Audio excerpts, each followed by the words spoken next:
با درود دیگر برا به همه کاربران گرامی و ساعت در پرگار رسیده هست. در چند دقیقه دیگر من شالو گلخوجه چون معمول برای شما سرخط خبرهای روز را میگم و اگر شما بیننده دویمی رادیو آزادی باشید پس میدونید که بعد از 3 ساعت دیگر برنامه خبری داریم و همین مطالبی که حالا من برای شما میگم به طور مفصل در شکل گزارش و یا خبر کامل ما در برنامه برای شما با عکس و نوار پیشنهاد خواهیم کرد و باوری دارم که در پخش مستقیم همه شما از آن را خواهم دید.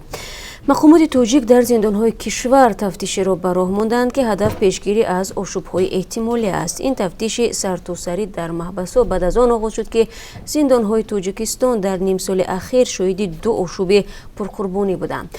بعد از 6 ماه آشوب در محبس رقم 3 شهر خوجند عین چنین حادثه شب 19 می امسال در زندان معروف به کرپیشن شهر وحدت تکرار شد.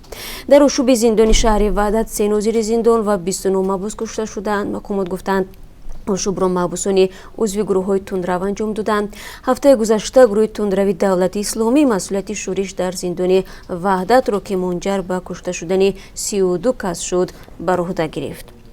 مرگ در تالاری دادگاهی رئیس جمهوری سابق مصر محمد مرسی دیروز درگذشت. او 63 سال داشت.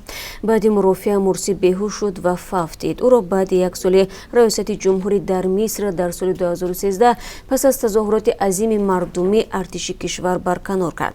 واکنش بعد درگذشت مرسی در جامعه تاجیک یکسان نیست. بعضی کارشناسان میگن مرسی یک نمای پیروزی برای آنهایی است که از اسلام سیاسی جانبداری میکنند. مقامداران را ردبندی کنید. یک فعال جامعه در تاجیکستان پیشنهاد دارد که فعالیت مقامداران و ساختارهای حکومتی کشور بهاگذاری کرده شود.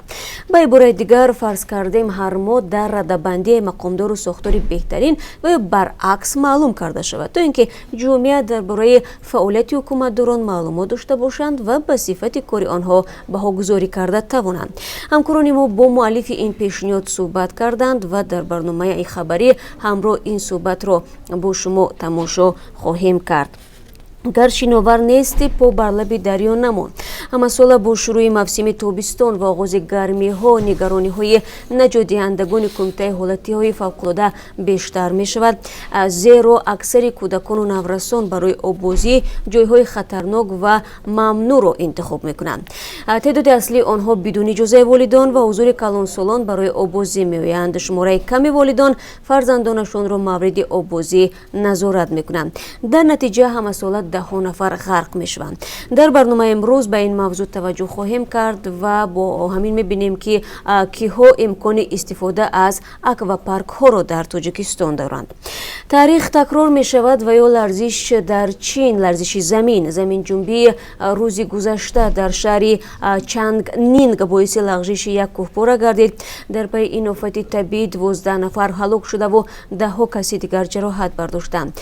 سلسله زمین لرزه ها در فاصله نیم ساعت ولایت سیچوان را تکان داد که نیرویش به 5.6 درجه چینکی ریختر برابر بود.